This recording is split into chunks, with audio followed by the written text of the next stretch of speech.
نصلي على رسوله الكريم أما بعد فأعوذ بالله من الشيطان الرجيم بسم الله الرحمن الرحيم من المؤمنين رجال صدقوا ما عاهدوا الله عليه. Sahaba radiallahu anhum fulfilled their promise, the promise that we all made in Alamul Arwah, meaning our souls said, "O Allah, we will only worship you." Sahaba radiallahu anhum showed their love for Allah subhanahu wa ta'ala by giving their lives in Uhud. Hazrat Anas radiallahu anhu said, "Inni ajidu rihal jannah duna Uhud." I can smell the fragrance of Jannah coming from Mount Uhud. Saying this, he marched forward and gave his life. He had 80 wounds and his body was in such a state that no one could recognize him. His sister recognized him by the tips of his fingers. We cannot even practice on simple sunnats, beard, topi, trousers above the ankles, parda. We find it too difficult. In Uhud, one person asked the Prophet sallallahu alaihi wasallam, "In qutiltu fa aina ana?" If I die, where will I be? The Prophet sallallahu alaihi wasallam said, "In Jannah." The person marched forward and continued fighting until he was shaheed.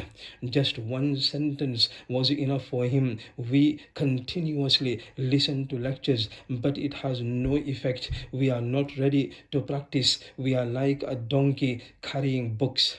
When Hazrat Mus'ab radiallahu anhu was martyred, he did not even have enough kafan to cover his body. In ghutiya ra'suhu badat rijlahu. If the head was covered, the feet were exposed. We have more than our needs but still complain. Ask any alim that instead of washing 3 times in wudu, you wash 4 times. Every alim will tell you that it is not allowed, meaning just 1 scoop extra is not allowed. Then how can it be allowed to waste wealth in weddings and parties? We can spend for dunya but not for deen. We are not ready to give any sacrifice for deen. We see the Prophet sallallahu alaihi wasallam in the battle of Trench, digging the trench himself and covered in mud. Who is the Prophet sallallahu alaihi wasallam? Imamul Anbiya sallallahu alaihi wasallam, the Imam of all the prophets, taking part himself. Unlike nowadays leaders who just order and does not care who dies.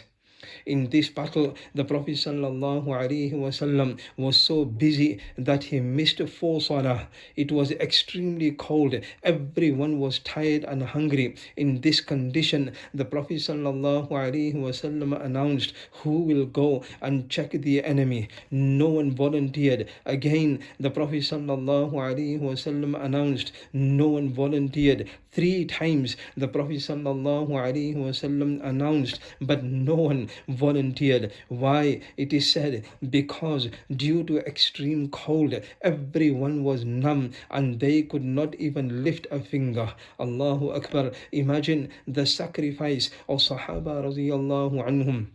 Then the Prophet sallallahu alaihi wasallam called out Hazrat Huzaifa radiyallahu anhu. He somehow forced himself to get up. The Prophet sallallahu alaihi wasallam rubbed his hand on his chest. Hazrat Huzaifa radiyallahu anhu says, "By Allah, I felt my body warming up."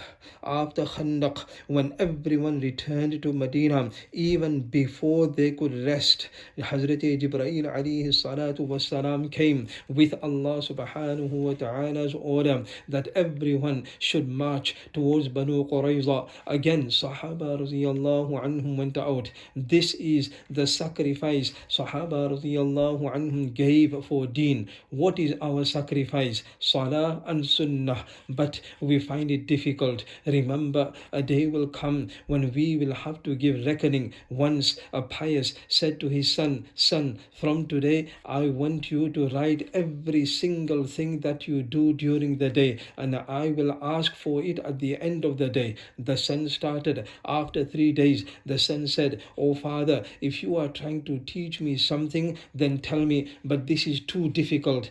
The father said, "Now you know how hard it will be to give accounts on Qiyamah. May Allah subhanahu wa ta'ala make it easy. Ameen. Wa akhir da'wana anil hamdulillahi rabbil alamin."